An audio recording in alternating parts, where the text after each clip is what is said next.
Imagina el silencio del espacio profundo. Allí, en el vacío gélido, entre miles de millones de estrellas, viaja un diminuto objeto creado por el hombre, la sonda Voyager. A bordo, viaja un disco de oro, nuestra carta colectiva hacia otros mundos. Y lo primero que escucharía un viajero errante de otra galaxia, si tropezara con este rastro de la humanidad, sería una armonía de sonidos estricta y cristalina. Sería la voz de Johann Sebastian Bach. Cuando a los científicos más destacados de nuestra era se les preguntó qué enviarían como prueba de la existencia de vida inteligente en la Tierra, la respuesta fue breve. Enviaría las obras completas de Bach, pero eso sería presumir. Les pareceríamos demasiado perfectos. ¿Por qué él? ¿Por qué 3 siglos después su música sigue siendo no solo arte, sino una especie de código genético del universo? Estamos acostumbrados a ver a los genios del pasado como bustos de mármol congelados en los pasillos polvorientos de los conservatorios. Pero para entender a Bach, hay que olvidarse del mármol. Hay que sentir el olor a madera húmeda y cera quemada, escuchar el crujido de los tablones en una vieja iglesia alemana y sentir el frío penetrante de los bosques de Turingia. Hay que ver al hombre que no se consideraba un elegido, sino un simple artesano, con las manos manchadas de tinta y callos de tocar incansablemente el órgano. Vivió en un mundo donde el tiempo no se medía en segundos en un smartphone, sino por los campanarios y el movimiento de las sombras en los relojes de sol. Era un mundo donde la muerte de un hijo era algo cotidiano, y la fe en Dios, la única forma de no perder la razón ante el dolor.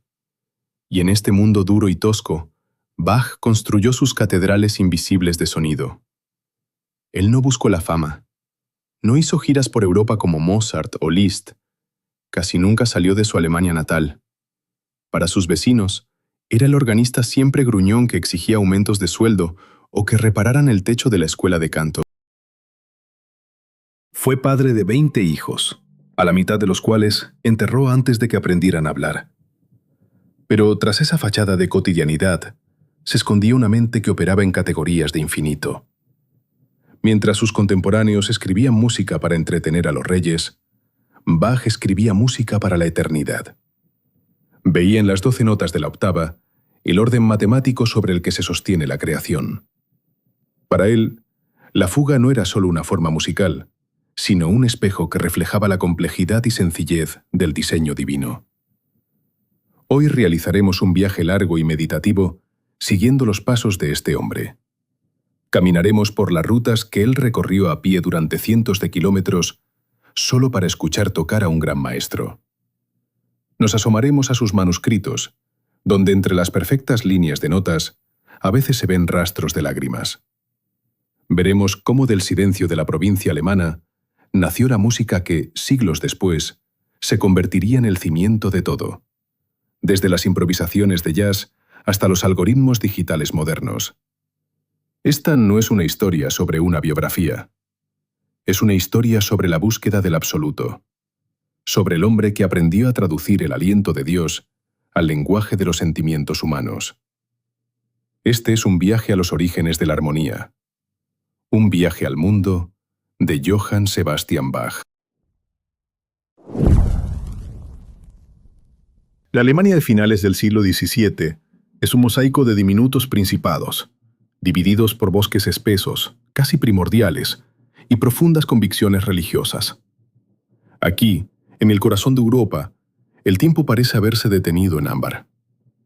El aire de Turingia está impregnado del aroma de los pinos, el humo de las chimeneas y el tañido de las campanas de las iglesias.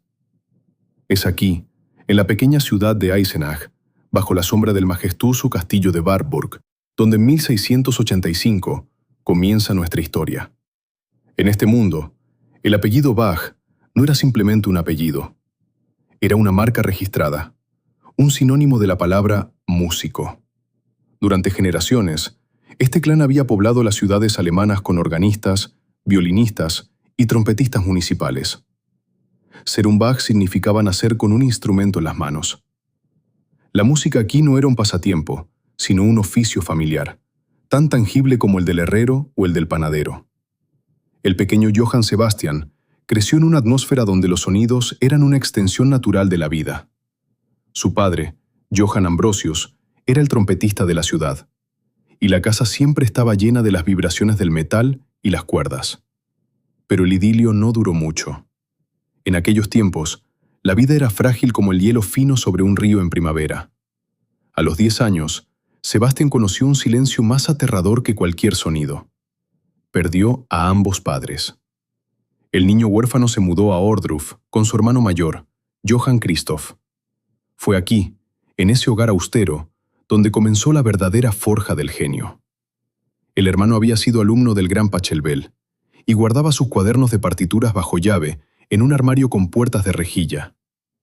Cuenta la leyenda que el joven Sebastián, cada noche cuando la casa se sumía en el sueño, deslizaba sus pequeñas manos por la rejilla, sacaba los cuadernos y los transcribía a la luz de la luna.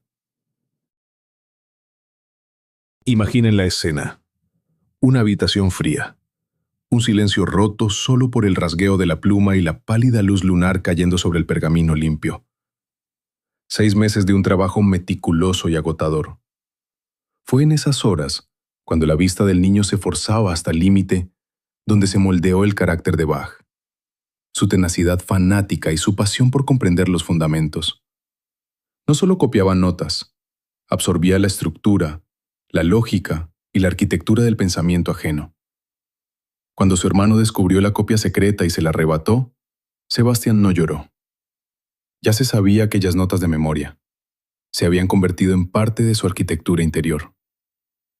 En Ohrdruf, Bach no solo aprendió música, sino también disciplina. Cantaba en el coro, estudiaba latín, teología y griego. Pero su verdadero maestro fue el órgano. En aquella época, el órgano era el mecanismo más complejo creado por el hombre. Antes de la invención de la máquina de vapor o la computadora, no existía nada más tecnológico que esa enorme máquina de tubos, fuelles y palancas.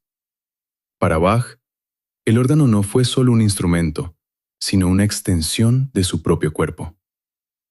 A los 15 años, decidió que era hora de buscar su propio camino. Junto a un amigo, partió hacia la lejana ciudad norteña de Luneburgo. Fue un viaje audaz para un adolescente de la época. Cientos de kilómetros a pie por caminos peligrosos. Pero a Bach lo guiaba la sed de sonido. En Luneburgo se topó por primera vez con el refinamiento francés y la escuela de órgano del norte de Alemania. Allí vio el mar por primera vez. Allí escuchó música que le pareció un código por descifrar. Visitó la biblioteca de la catedral, estudiando las obras de los antiguos maestros, y comenzó a comprenderlo. La música no es solo sentimiento, es matemática superior. Es una forma de ordenar el caos del mundo circundante. Los bosques de Turingia quedaron atrás, pero se grabaron para siempre en su música, en su densidad melosa, en sus infinitos entrelazados de voces, similares a las ramas de robles centenarios. Las semillas fueron plantadas en una tierra fertilizada por el trabajo, la orfandad y una fe inquebrantable. Comenzaba el tiempo de la maduración. Las carreteras de la Alemania del siglo XVIII no se parecían en nada a las autopistas modernas. Eran arterias rotas por los surcos, cubiertas de un polvo denso en verano y convertidas en lodo pegajoso en otoño. Por ellas circulaban pesados carros de sal, carruajes de la nobleza local y algún que otro viajero solitario. Por uno de esos caminos, en 1703, caminaba un joven de 18 años, con una melena oscura y una mirada castaña, intensa, casi intimidante. Johann Sebastian Bach se dirigía a Arnstadt para ocupar su primer puesto serio, el de organista en la iglesia nueva. Arnstadt era una ciudad pequeña y acogedora, encajada entre las colinas de Turingia. Allí, la vida seguía un ritmo establecido por siglos. El repique matutino de las campanas, el bullicio del mercado, el olor a pan recién horneado y malta, y las oraciones vespertinas. Pero para el joven Bach, esta ciudad no fue solo un lugar de trabajo. Fue su primer laboratorio real. La iglesia nueva albergaba un órgano magnífico, recién construido por el maestro Wender. Para Bach, aquel instrumento no era un conjunto de tubos y teclas, sino un ser vivo, un enorme leviatán de madera y estaño al que debía domesticar. Imaginen el silencio de la iglesia vacía en un día laborable. La luz del sol se filtra por los altos ventanales, iluminando miríadas de motas de polvo que danzan en el aire. Bach se sienta en el banco. Sus dedos tocan el marfil frío de las teclas y sus pies buscan los pesados pedales. Con la primera presión de los fuelles, la iglesia cobra vida. No era el sonido al que estaban acostumbrados los piadosos feligreses de Arnstadt. De los dedos de Bach brotaban cascadas de sonidos que les parecían demasiado complejos, demasiado tormentosos, casi peligrosos. Él no solo tocaba himnos, exploraba los límites de lo posible, haciendo que el órgano gimiera, estallara de júbilo o susurrara. Pero el genio rara vez se entiende con la mediocridad. El conflicto se gestaba lentamente, como una tormenta en una tarde calurosa. Bach era joven, orgulloso e infinitamente exigente, primero consigo mismo, pero también con los demás. Se le encomendó la dirección del coro de la iglesia, formado por escolares locales que estaban más interesados en las peleas y la cerveza que en las sutilezas de la polifonía. Para Bach, que veía la música como un servicio sagrado, sus desafinaciones eran un dolor físico. Una noche, en la oscura plaza del mercado de Arnstadt, esta tensión estalló en un enfrentamiento abierto. Un corista llamado Geyersbach, indignado porque Bach lo había llamado fagotista mediocre, se abalanzó sobre él con un bastón. Johann Sebastian no se amilanó. Desenvainó la espada que tenía derecho a portar como funcionario. Por suerte, los transeúntes lo separaron antes de que corriera la sangre. Pero aquel incidente dejó algo claro. Aquel joven organista no pensaba doblegarse ante las costumbres provincianas. Era un hombre de fuego, cuya energía interna exigía una salida que no encontraba entre los estrechos muros de la pequeña ciudad. Y entonces, tomó una decisión que hoy parece una locura, pero que para él era el único camino hacia la salvación. Oye hablar del gran Dietrich Buxtehude, el viejo maestro del órgano que sirve en la lejana ciudad norteña de Lübeck. Lübeck estaba a 400 kilómetros de Arnstadt. Bach no tenía dinero para un carruaje, ni tenía caballo. Solo tenía pasión y unas piernas fuertes. En el otoño de 1705, pide 4 semanas de vacaciones y se pone en camino. A pie. Fue un viaje de varias semanas a través de toda la Alemania del Norte. Cada día, decenas de kilómetros por llanuras desiertas y bosques densos. Noches en tabernas de carretera o directamente bajo el cielo abierto, bajo una cúpula de estrellas que le parecían la partitura perfecta de Dios. Con cada paso hacia el norte, el aire se volvía más salado y frío, y el horizonte más amplio. Era una peregrinación a los orígenes del sonido. Bach no iba solo a escuchar a un músico famoso. Iba para entender cómo unir la matemática de la armonía con el alma humana. Cuando finalmente llegó a Lübeck, se abrió ante él un mundo completamente distinto. Una ciudad anseática, rica, con olor a mar, especias y alquitrán. En el centro de la ciudad se alzaba la Marienkirche, la iglesia de Santa María, cuyas bóvedas se perdían en el infinito. Era aquí donde Buxtehude organizaba sus famosos conciertos de tarde. Bach entró bajo aquellas bóvedas y se quedó paralizado. El sonido que escuchó superaba todas sus expectativas. Era una música cuya escala correspondía al mismísimo océano. El viejo Buxtehude, que ya rondaba los 70 años, vio en el joven viajero no solo a un oyente, sino a un igual. Bach no pasó en Lübeck 4 semanas, sino 4 meses. Se olvidó de todo, de Arnstadt, de su puesto, del descontento consejo eclesiástico. Absorbía cada consejo del maestro, cada detalle de la construcción del enorme órgano, cada truco en la conducción de una fuga. Aquí, en Lübeck, comprendió que la música podía ser un teatro grandioso, una arquitectura invisible que se eleva hacia los cielos. Vio cómo Buxtehude utilizaba el teclado de pedales del órgano, haciendo que el instrumento sonara como una orquesta entera. Bach practicó hasta el agotamiento, hasta que sus pies se movían por los pedales con la misma fluidez que sus dedos por las teclas. Pero todo tiene un precio. Cuando regresó a Arnstadt en febrero de 1706, le esperaba un recibimiento gélido. El consejo de la iglesia estaba furioso. Su ausencia había durado demasiado, y su forma de tocar tras el regreso era aún más extraña. Los feligreses se quejaban de que sus variaciones sobre los corales eran tan complejas y enrevesadas que no reconocían la melodía y no sabían cuándo empezar a cantar. Bach introducía sonidos ajenos en el humilde servicio religioso. Respondía con altivez a sus superiores y se negaba a trabajar con los coristas negligentes. En el interrogatorio ante el consistorio le preguntaron: ¿por qué ha introducido tantas variaciones inusuales en los corales, confundiendo a la comunidad? Bach respondió con el silencio. ¿Cómo explicar a personas que veían la música solo como un fondo para el almuerzo del domingo, que él veía en ella el aliento de la eternidad misma? Su espíritu ya había superado los estrechos marcos de Arnstadt. Sentía en su interior una fuerza capaz de mover montañas, pero por ahora solo era un empleado problemático en una ciudad pequeña. En su cabeza ya nacían sonidos que estremecerían al mundo siglos después, pero en ese momento solo provocaban irritación en tenderos y clérigos. Fue en este periodo, entre conflictos e incomprensión, cuando Bach comenzó a darse cuenta de su verdadero destino. No es solo un organista, es un arquitecto del espacio sonoro.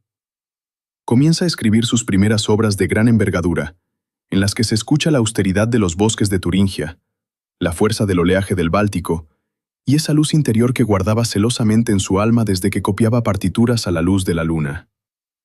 Arnstadt se convirtió en una cuna demasiado estrecha que ya era hora de abandonar. Ante él aguardaban nuevas ciudades, nuevos instrumentos y el primer gran amor que cambiaría su vida.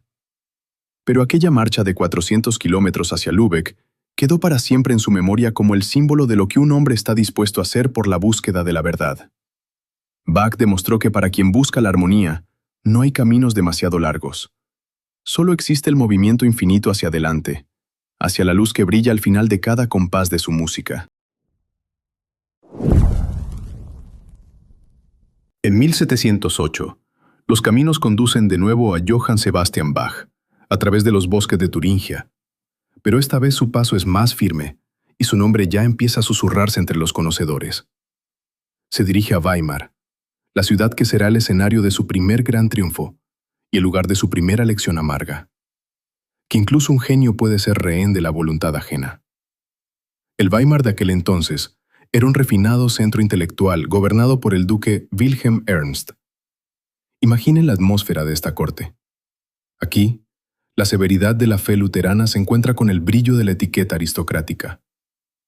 El duque era un hombre austero, devoto hasta el fanatismo, pero poseía un don raro. Sabía reconocer la verdadera grandeza. Contrata a Bach no solo como organista, sino como músico de cámara, y más tarde, concertino de la orquesta de la corte. En Weimar, Bach encuentra su instrumento ideal. El órgano de la iglesia de la corte, apodado Himmelsburg o Castillo Celestial, era una maravilla de la ingeniería. Situado en lo alto, bajo las bóvedas, parecía flotar entre nubes de incienso y oraciones. Es aquí donde Bach se transforma definitivamente en el titán del órgano que conocemos hoy. Imaginen cómo entra en esta iglesia temprano por la mañana. El mármol frío del suelo, el olor a madera vieja y metal. Bach sube por la estrecha escalera de caracol hacia los manuales. Cuando sus dedos se posan sobre las teclas, el silencio del castillo celestial estalla. No son simples acordes, son formas arquitectónicas erigiéndose en el espacio. En este periodo escribe sus obras maestras más famosas, incluyendo la legendaria Tocata y Fuga en re menor. El sonido de su música es aquí como una tormenta que, sin embargo, obedece a la lógica más estricta. Es matemática que ha cobrado carne y pasión. En Weimar, Bach comienza a explorar un territorio nuevo para él, el estilo italiano. Toma las partituras de Vivaldi y Corelli, transcribiéndolas, diseccionándolas como un mecánico que desarma un reloj para entender cómo funciona el péndulo. Aprende de los italianos su ligereza solar, sus melodías cantables y su energía. Une la complejidad y la polifonía alemanas con el brillo italiano. Así nace ese lenguaje musical universal que pronto hablará toda Europa. Pero la vida en la corte no es solo música. Son reverencias infinitas, jerarquías e intrigas. Bach, cuyo carácter se ha endurecido con los años, empieza a sentir el peso de su jaula de oro. Es el mejor organista de Alemania. Lo invitan a otras ciudades como experto para probar órganos nuevos. Su fama crece. Pero para el duque Wilhelm Ernst sigue siendo solo una propiedad talentosa, un mueble valioso. El conflicto estalla cuando queda vacante el puesto de Kapellmeister, el cargo musical más alto de la corte. Bach, que se ha ganado el puesto por derecho propio, es ignorado. El cargo se le otorga al mediocre hijo del anterior maestro, simplemente por derecho de sucesión. Para Bach, esto no fue solo un insulto, sino una señal. Aquí, su crecimiento había terminado. En ese momento recibe una invitación del joven príncipe de Anhalt-Köthen, quien le ofrece total libertad creativa y honores. Bach presenta su dimisión. Pero el duque de Weimar no está acostumbrado a que lo abandonen. Se toma el deseo de Bach de cambiar de empleo como una ofensa personal y un acto de insubordinación. Ocurre algo inaudito en la historia de la música. En lugar de firmar los papeles, el duque ordena arrestar a su organista de corte. El 6 de noviembre de 1717, Johann Sebastian Bach termina en una celda de detención. El silencio de la celda. Tras el atronador órgano del castillo celestial, solo queda el sonido de las gotas de agua y los pasos del guardia tras la puerta. Cualquier otro en su lugar habría caído en la desesperación o la furia, pero Bach era un hombre de otra casta. Para él, los muros externos nunca fueron un obstáculo para su libertad interna. En esa celda, en la penumbra y sin un instrumento a mano, continúa trabajando. Se cree que fue en este encierro donde comenzó a idear la estructura de su Orgelbüchlein, el pequeño libro para órgano, una colección de preludios corales destinados a ser el manual para todo organista. Escribe música en su mente, escuchando cada voz, cada tubo del órgano en el silencio perfecto de su razón. Fue un acto de triunfo absoluto del espíritu sobre la materia. El duque podía encerrar su cuerpo, pero no podía detener el flujo de armonía que emanaba del alma de Bach. Después de un mes, viendo la terquedad inquebrantable de su prisionero, el duque se rinde. Bach es liberado con una nota en los documentos, con expresión de desagrado. En diciembre de 1717, cargando sus pocas pertenencias y subiendo a su esposa e hijos al carruaje, Bach abandona Weimar. Deja atrás los salones fastuosos y el mármol frío de la iglesia de la corte. En su bolsillo lleva la invitación a Köthen, y en su cabeza, los sonidos de una nueva música profana. Se dirige hacia donde no habrá órganos ni himnos eclesiásticos, donde lo esperan violines, flautas y clavecinos. Viaja hacia el encuentro con el periodo más feliz y a la vez más trágico de su vida. Weimar le enseñó mucho. Aquí se convirtió en virtuoso. Aquí conoció el sabor del poder y la amargura de la injusticia. Pero lo más importante, aquí comprendió que su música no pertenece a los duques, ni siquiera a la iglesia. Pertenece a la eternidad, que no puede ser encerrada en una mazmorra. El carruaje rueda por los caminos nevados de Sajonia, y en el ritmo de las ruedas, Bach ya escucha los primeros compases de sus futuros conciertos. El viaje continúa.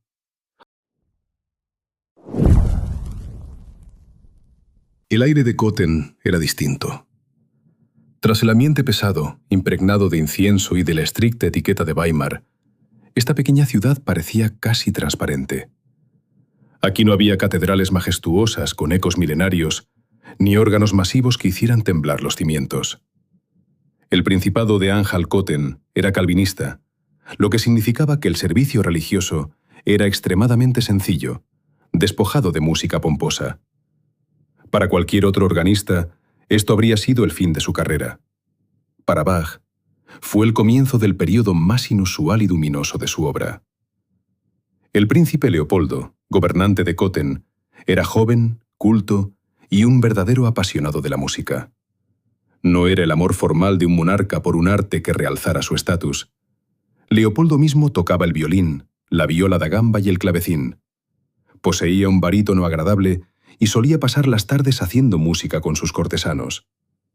En Bach no vio a un sirviente ni a un técnico de órganos, sino a un igual, el coautor de sus mejores horas. Por primera vez en su vida, a los 32 años, Johann Sebastian obtuvo lo que todo creador sueña: recursos ilimitados, músicos excelentes y la admiración sincera de su mecenas. Imaginen este mundo libre de pato religioso, un mundo de música de cámara. Aquí, los sonidos no vuelan hacia las bóvedas de un templo. Nacen en salones acogedores, revestidos de seda y madera. Aquí la música es una conversación. En Köthen, Bach se vuelca en instrumentos que antes eran solo un fondo. Escribe sus famosas suites para violonchelo solo. Piensen por un momento en esta música. Un solo instrumento. Un hombre en una habitación vacía. Bajo el arco de Bach, el violonchelo deja de ser una caja de madera con cuerdas. Se convierte en la voz de la tierra misma, profunda, viril, reflexionando sobre el sentido de la existencia. En estas suites no hay efectos especiales, solo una línea pura que guía al oyente a través de laberintos de melancolía hacia la luz. En Köthen nacen también sus sonatas y partitas para violín, donde el instrumento intenta, y logra, ejecutar varias voces a la vez, creando la ilusión de una orquesta entera en las manos de un solo hombre. Y, por supuesto, aquí nacen los conciertos de Brandeburgo. Son la quinta esencia de la felicidad de Köthen. En ellos se escucha la energía de la vida misma, el galope de los caballos, el brillo del vino en las copas, las risas, el movimiento de la danza y la perfección matemática del cielo estrellado. Es la música de un hombre que se siente en su lugar. Bach toma instrumentos que rara vez se veían juntos: trompeta, flauta, clavecín, y los hace competir, discutir y, finalmente, fundirse en un éxtasis de armonía. Su vida familiar en esta época parece igual de armoniosa. María Bárbara, su primera esposa y prima, era su apoyo. Entendía su silencio, su obsesión por el trabajo, le daba hijos y llenaba el hogar de calidez. En su casa de Köthen siempre olía a café recién hecho, la nueva pasión de la época, y resonaban las risas infantiles. Bach era feliz como solo puede serlo un hombre que ha encontrado el equilibrio perfecto entre lo terrenal y lo divino. Pero el destino parece no tolerar una armonía demasiado prolongada. En mayo de 1720, el príncipe Leopoldo decidió viajar a las termas de Karlsbad y, por supuesto, se llevó a su músico favorito. Durante 2 meses, Bach disfrutó de la compañía del príncipe, de la aristocracia europea y de los mejores instrumentos del balneario. Regresaba a casa de excelente humor, trayendo regalos para su esposa y sus hijos. Imaginen ese día de verano. El carruaje de Bach entra en Köthen. Se apresura hacia su hogar, ansioso por el reencuentro con María Bárbara. Abre la puerta, pero en lugar del bullicio habitual de su gran familia, lo recibe un silencio gélido y ensordecedor. María Bárbara había muerto. De forma repentina, por una enfermedad fulminante mientras él estaba de viaje. No solo había muerto, ya la habían enterrado. Bach ni siquiera pudo despedirse. Me encontró su mirada cálida, solo la tierra fresca del cementerio. Fue un golpe demoledor. El hombre que construía catedrales de sonido, el hombre que creía en el orden absoluto del universo, se enfrentó al caos absoluto de la muerte. En sus cartas de entonces no hallamos quejas ruidosas. Bach era un luterano severo y acostumbrado a aceptar la voluntad de Dios con dignidad. Pero su música en este período cambia. Aparece en ella una nueva profundidad, la de un hombre que ha conocido el límite de la soledad. La casa quedó vacía. 4 hijos necesitaban una madre, y Bach, un alma gemela que pudiera compartir su mundo interior. Y esa alma llegó. Se llamaba Anna Magdalena Wilke. Era la hija de un trompetista de la corte y poseía una magnífica voz de soprano. Tenía solo 20 años, 16 menos que Bach, pero entre ellos surgió de inmediato ese entendimiento raro que está por encima de las palabras y la edad. No solo fue la nueva dueña de la casa y madre para sus hijos huérfanos, fue su aliada. Anna Magdalena poseía una caligrafía impecable. Pronto su mano se volvió casi indistinguible de la de su marido en las partituras. Transcribía sus fugas más complejas, cantaba sus cantatas. Era la primera en escuchar sus nuevas ideas. Para ella, él compuso el famoso Pequeño libro de Anna Magdalena Bach, una colección de piezas encantadoras, sencillas y profundas, que hoy siguen aprendiendo los niños en todas las escuelas de música del mundo. Fue un monumento a su amor, no pomposo ni grandilocuente, sino doméstico, íntimo y tiernamente infinito. Con Anna Magdalena, la luz volvió al hogar de Bach. Pero Köthen empezó a cambiar. El príncipe Leopoldo se casó con su prima, una princesa a la que Bach llamaba Amusa, sin musa. Ella no tenía interés por el arte y sentía celos de la devoción de su marido por la música y por su amigo compositor. El interés del príncipe por la orquesta empezó a desvanecerse y los presupuestos a recortarse. Bach lo sentía. Su verano en Köthen llegaba a su fin. Ya había creado allí todo lo que podía. En el ámbito de la música profana e instrumental, había tocado techo. Su mente exigía nuevos retos, más vastos y complejos. Sus hijos necesitaban una educación universitaria que Köthen no podía ofrecer. Y cuando llegó la noticia de que en Leipzig había quedado vacante el puesto de cantor de la iglesia de Santo Tomás, Bach, tras mucho reflexionar, decidió presentarse. Significaba volver al servicio eclesiástico, a las reglas estrictas, a las infinitas obligaciones de maestro y organista. Significaba el fin de su libertad como virtuoso de la corte. Pero antes de dejar Köthen, mira hacia atrás. Aquí conoció la mayor cima de la felicidad humana y el abismo del dolor personal. Aquí demostró que un violín o un violonchelo pueden hablar de Dios tanto como un gran órgano. Se marchaba de Köthen llevando cofres llenos de partituras que cambiarían la historia de la humanidad. Y a su lado, en el pescante del carruaje, iba sentada Anna Magdalena, la mujer que le daría la mano hasta su último suspiro, en la sombra y la gloria de su camino más largo. En la primavera de 1723, una caravana inusual avanzaba por los caminos de Sajonia. Varios carros cargados hasta los topes con muebles, utensilios domésticos, fardos de libros y pesados cofres con partituras, se aproximaban lentamente a las puertas de Leipzig.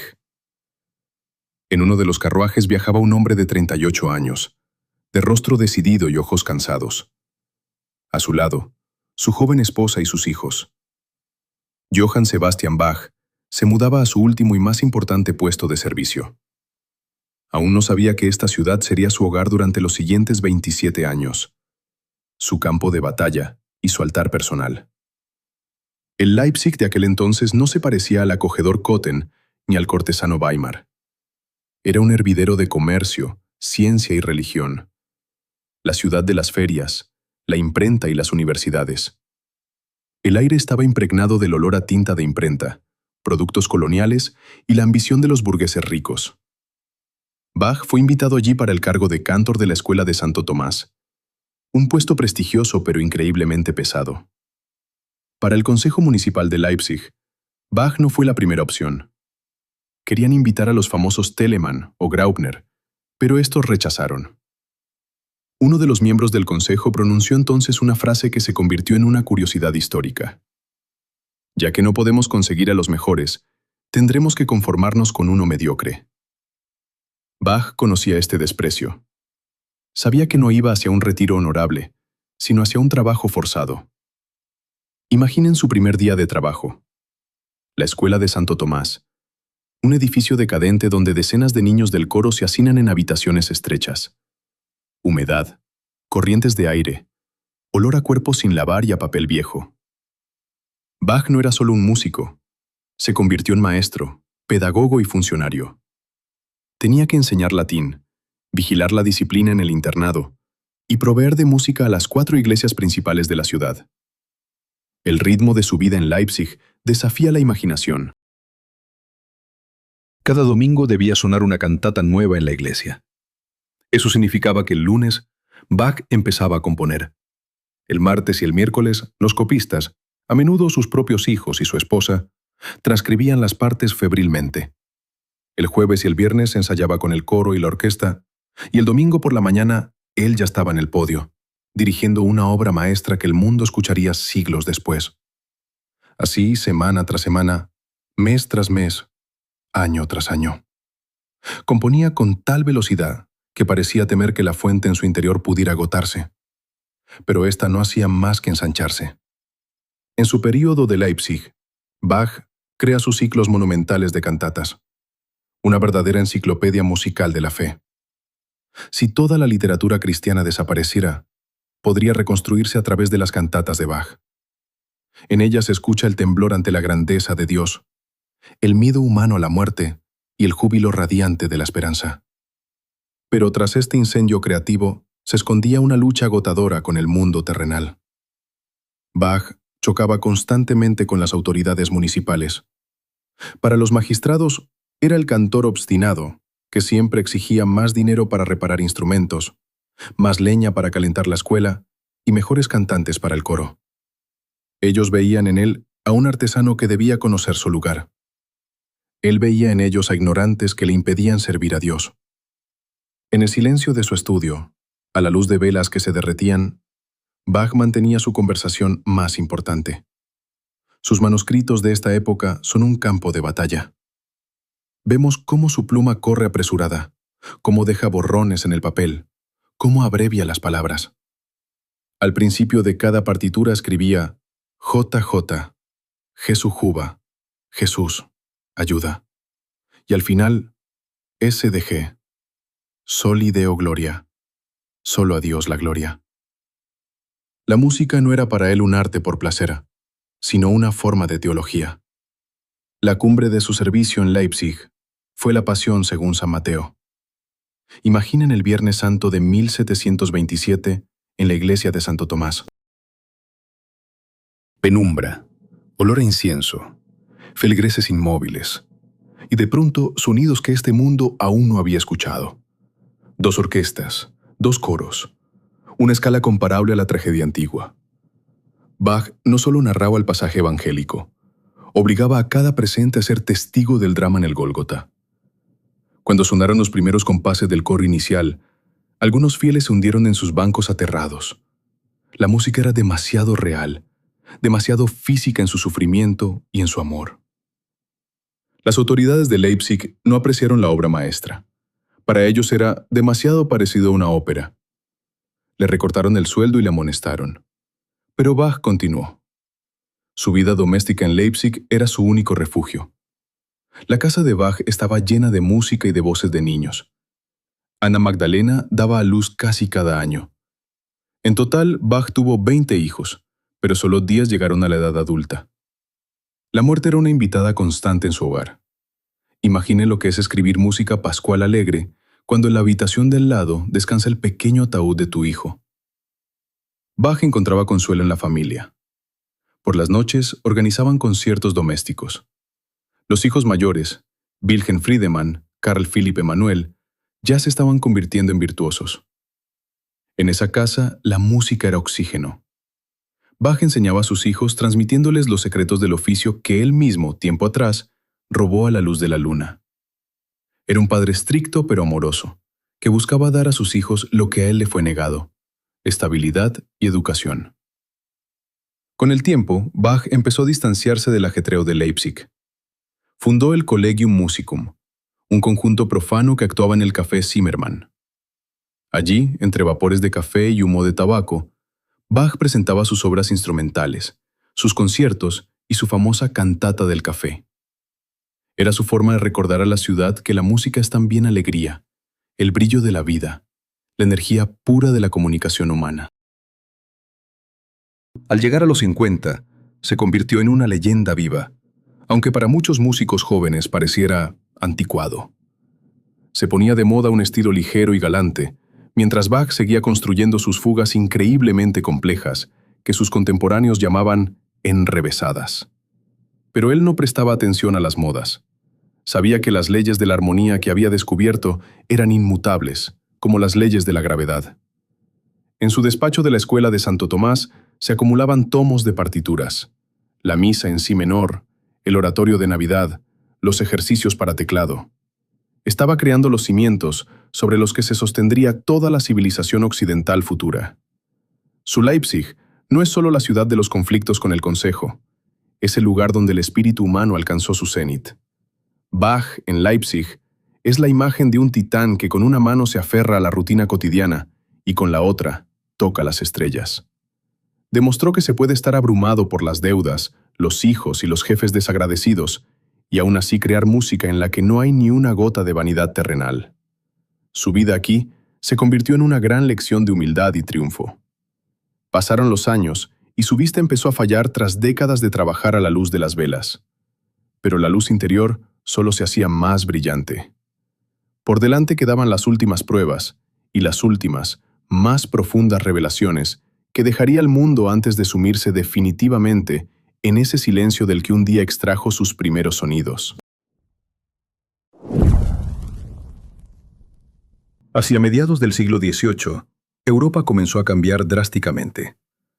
En lugar de la severa piedad y el pesado barroco, surgía la Ilustración, una era de razón, modas galantes y melodías ligeras y transparentes. El viejo mundo se desvanecía, y con él, la era de los titanes. En Leipzig, Johann Sebastian Bach parecía para muchos una reliquia del pasado. Los músicos jóvenes, incluidos sus propios hijos, llamaban a su estilo música de peluca vieja, considerando sus fugas demasiado complejas, recargadas y secas. Pero Bach no prestaba atención a las modas. Sentía que su verdadero destino estaba alcanzando su forma final. Había dejado de ser solo un compositor. Se estaba convirtiendo en el arquitecto de lo invisible. En 1747, 3 años antes de su muerte, Bach emprende su último gran viaje. Su hijo, Carl Philipp Emanuel, servía como clavecinista de la corte del joven rey de Prusia, Federico el Grande, en Potsdam. El rey, él mismo un flautista talentoso y apasionado de la música, deseaba desde hacía tiempo ver al viejo Bach, de cuyo increíble arte para la improvisación circulaban leyendas. Imaginen esa velada en el magnífico palacio de Sanssouci. El brillo de cientos de velas reflejadas en espejos y dorados, el aroma de perfumes caros y polvos, cortesanos vestidos de seda. Federico, que acababa de terminar de tocar la flauta, recibe la noticia. El viejo Bach ha llegado. El rey deja el instrumento y sin dar tiempo al invitado ni siquiera a cambiarse de ropa tras el viaje, lo invita a sus nuevos instrumentos. Los fortepianos, que eran entonces el último grito de la técnica. El rey decidió poner a prueba al anciano. Tocó en las teclas un tema largo, caprichoso e increíblemente complejo, lleno de giros cromáticos, y le pidió a Bach que, allí mismo y sin preparación, improvisara una fuga a 3 voces basada en él.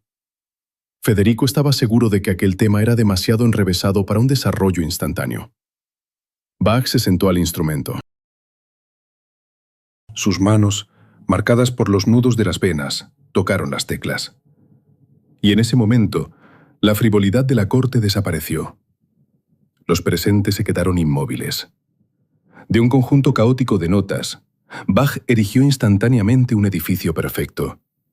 Las voces se entrelazaban, se perseguían, discutían y se reconciliaban, obedeciendo a la lógica de hierro del genio. No era solo una improvisación, era un fenómeno de un orden superior. El rey quedó conmocionado. Pero Bach, al regresar a Leipzig, no se quedó tranquilo. Aquel tema real lo había hechizado. Durante semanas, creó la ofrenda musical, un ciclo de cánones y fugas de una complejidad increíble, basados en esa misma melodía. Se la envió al rey como un enigma, como una prueba matemática de que la armonía no tiene límites. Pero mientras su mente volaba por los empíreos, su cuerpo empezó a fallar. Décadas de trabajo bajo la tenue luz de las velas, noches en vela sobre partituras y miles de páginas de notas transcritas desembocaron en la catástrofe. La vista de Bach comenzó a apagarse rápidamente. El mundo a su alrededor se sumergió en una niebla gris y luego en la oscuridad total. Las cataratas le robaron la posibilidad de ver los rostros de sus hijos, la caligrafía de su esposa y, lo más terrible, sus propios manuscritos. En 1750, apareció en Leipzig un errante oftalmólogo inglés llamado John Taylor. Hoy lo llamaríamos charlatán, pero entonces se le consideraba una eminencia que trataba a reyes. Bach, con la esperanza de recuperar su capacidad de trabajo, aceptó la operación. 2 veces Taylor clavó sus instrumentos en los ojos del gran compositor. 2 procedimientos agónicos, realizados sin anestesia y en las condiciones insalubres de la época. El resultado fue trágico. La operación no solo no devolvió la vista, sino que terminó de socavar la salud del maestro. Bach quedó completamente ciego, consumido por el dolor y la fiebre. Pero fue precisamente en esa oscuridad absoluta, encerrado dentro de su propia mente, donde Bach comenzó su obra más enigmática, el arte de la fuga. Imaginen la escena. El anciano ciego sentado en una habitación oscura. No ve el papel, no ve la pluma. Dicta nota por nota a sus yernos y a sus hijos. El arte de la fuga no es solo música, es una especie de testamento, un intento de explorar todas las combinaciones posibles de un solo tema musical. Es pura matemática traducida al lenguaje de los sonidos. En esta obra no hay indicaciones sobre qué instrumento debe tocarla. Está destinada a la razón, a la eternidad.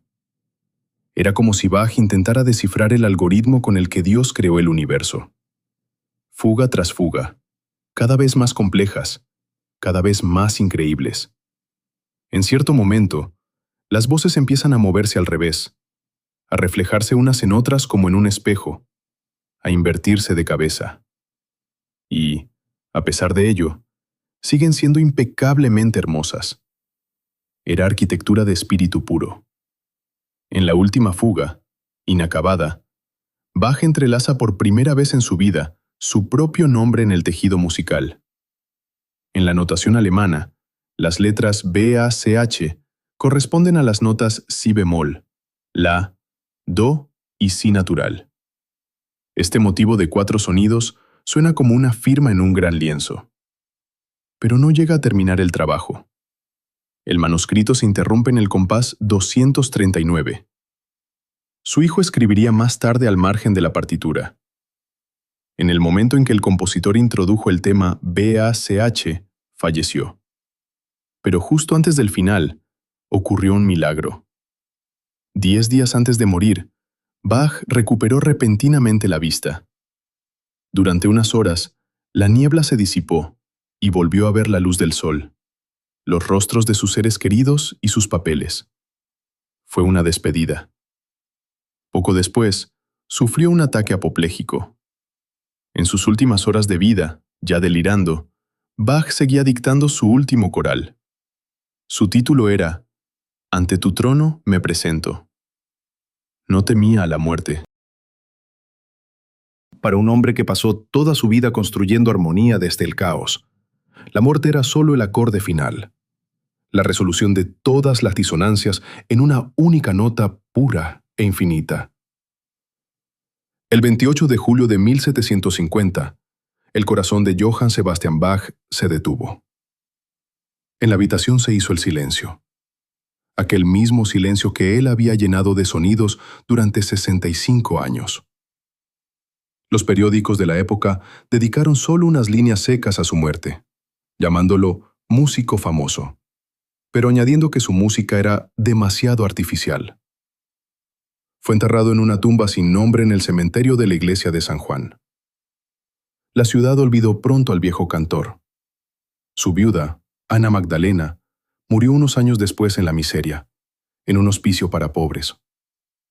Sus manuscritos fueron repartidos entre sus hijos. Parte se perdió, y algunas páginas, según la leyenda, fueron usadas por carniceros como papel de envolver. Parecía que el nombre de Bach se había disuelto en la historia como una gota de tinta en el océano. Pero la música posee una extraña propiedad. Sabe esperar. La arquitectura que erigió Bach era demasiado sólida para desaparecer. Los códigos matemáticos que depositó en sus fugas eran demasiado perfectos para quedar sin descifrar. Bach se fue, dejando al mundo la llave para comprender el infinito. Y el mundo, sin saberlo, comenzó a girar lentamente alrededor del eje que estableció aquel humilde y obstinado ciego de Leipzig. El silencio que se instauró tras la muerte de Bach fue largo y profundo. Durante casi 80 años, su nombre permaneció solo en la memoria de un estrecho círculo de expertos y de sus alumnos. La segunda mitad del siglo XVIII quería olvidar la severidad y la complejidad del pasado. El mundo ansiaba sencillez, melodías elegantes y la ligereza que ofrecía el nuevo estilo. Incluso los hijos del gran cantor, que alcanzaron en vida una fama mucho mayor que la de su padre, veían su música como un monumento magnífico, pero irremediablemente anticuado, de una era terminada. Los manuscritos de Johann Sebastian se cubrían de polvo en archivos privados, y su tumba se perdió durante la ampliación de los terrenos de la iglesia. Parecía que el río del tiempo había engullido definitivamente el nombre del arroyo, pues eso es precisamente lo que significa el apellido Bach en alemán. Pero la música de Bach no era simplemente un conjunto de sonidos. Era un código cifrado de la realidad misma. Y las leyes de la naturaleza no pueden olvidarse para siempre. Solo pueden ser descubiertas de nuevo. El punto de inflexión ocurrió en la primavera de 1829, en Berlín. Un joven compositor, Felix Mendelssohn, enamorado de la grandeza olvidada del pasado, descubrió por casualidad una copia de la partitura de la Pasión según San Mateo. Tenía solo 20 años, casi la misma edad que tenía Bach cuando caminó hasta Lübeck. Mendelssohn quedó impresionado por la escala de aquella música. A pesar de la resistencia de los escépticos, que afirmaban que esa antiguaya no interesaba a nadie, organizó la primera interpretación de la obra maestra en 100 años. Imaginen esa noche. La sala quedó suspendida en la espera. Cuando sonaron los primeros compases, los presentes no experimentaron solo un placer estético. Vivieron una conmoción espiritual. Fue como si unos arqueólogos hubieran limpiado la arena para descubrir debajo una catedral perfectamente conservada. A partir de ese momento, comenzó el gran regreso de Bach. El mundo se dio cuenta de que todo lo que se consideraba moderno y progresista en realidad crecía desde los cimientos que el maestro de Leipzig había colocado. Ludwig van Beethoven, al estudiar las obras de Bach, pronunció sus famosas palabras. No debería llamarse arroyo, sino océano. Comprendió que Bach no solo escribía música, había descubierto sus elementos químicos. Mozart, al escuchar uno de los motetes de Bach en Leipzig, exclamó: «Aquí hay algo que aprender». Cada gran compositor de los siglos posteriores, de Chopin a Shostakovich, comenzaba su día interpretando preludios y fugas de Bach. Se convirtió en una especie de higiene del espíritu, una calibración de la brújula musical interna. Pero la influencia de Bach fue mucho más allá de las salas de concierto. Cuando en el siglo XX los científicos empezaron a investigar la estructura de sus obras mediante el análisis matemático, descubrieron algo increíble. La música de Bach es fractal. Posee la propiedad de la autosimilitud. Los elementos pequeños repiten exactamente la estructura del todo. Es el mismo principio por el que se forman los copos de nieve, las líneas costeras de los continentes y el sistema circulatorio humano. Bach encontró intuitivamente el equivalente sonoro a las leyes de la naturaleza. En la era de las tecnologías digitales, se descubrió que Bach fue el primer programador de la historia. Sus fugas son algoritmos complejísimos, donde a partir de un código corto, se despliega una secuencia infinita de datos. No es casualidad que Bach se convirtiera en el compositor favorito de matemáticos y físicos. Su música es lógica pura dotada de alma. Funciona como un reloj impecable, pero al mismo tiempo nos hace llorar. En los años 60, cuando aparecieron los primeros sintetizadores, la música de Bach fue el primer material con el que se probaron las capacidades de la tecnología electrónica. Resultó que suena orgánica en cualquier timbre, desde el clavecín hasta los rayos láser. Esto demuestra su universalidad. Bach no escribía para instrumentos específicos, escribía música de ideas. Hoy, en un mundo sobrecargado de información y ruido, Bach sigue siendo nuestro punto de apoyo. Su música es meditación. Posee la asombrosa capacidad de ordenar los pensamientos del oyente, aliviar la ansiedad y devolver el sentido de propósito. En ella no hay histeria ni deseo de agradar o sorprender. Simplemente existe, como existen las montañas o las estrellas. Cuando escuchamos a Bach, nos sintonizamos con la frecuencia del universo. Al final de nuestro viaje, Regresamos a donde empezamos, a la sonda Voyager, que se aleja hacia el infinito. En sus entrañas, 3 grabaciones de Bach representan a toda la humanidad. Y si alguna vez ese mensaje es leído, civilizaciones lejanas no nos verán como seres propensos a la guerra y la destrucción, sino como una especie capaz de crear el concierto de Brandeburgo. Johann Sebastian Bach vivió una vida limitada exteriormente por los estrechos marcos de las ciudades alemanas, los servicios religiosos y las preocupaciones domésticas. Pero dentro de ese hombre humilde latía el pulso de la eternidad. No dejó memorias, no pintó sus retratos. Nos dejó un mapa para encontrar el camino hacia nosotros mismos. Su historia es un recordatorio de que la verdadera grandeza no necesita palabras ruidosas ni reconocimiento en vida. Crece en el silencio, a la luz de una vela, en el trabajo diario y en la fe inquebrantable de que el mundo no es caos, sino armonía. La luz en la ventana de la escuela de Santo Tomás se apagó hace mucho. El rasgueo de la pluma de Bach enmudeció. Pero la música continúa. Suena en los auriculares de un estudiante, en las catedrales majestuosas, en el silencio del espacio y en cada latido de un corazón que busca una respuesta al sentido de la belleza. El viaje hacia Bach no termina. Solo comienza para aquel que, por primera vez, se atreve a presionar una tecla y escuchar cómo el silencio se convierte en Dios. Él fue el arroyo que se convirtió en océano. Un océano en el que se refleja todo nuestro cielo.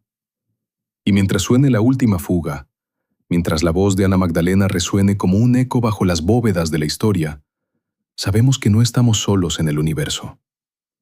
Con nosotros habla Johann Sebastian Bach, y su música nos promete que al final de cualquier camino nos espera la luz.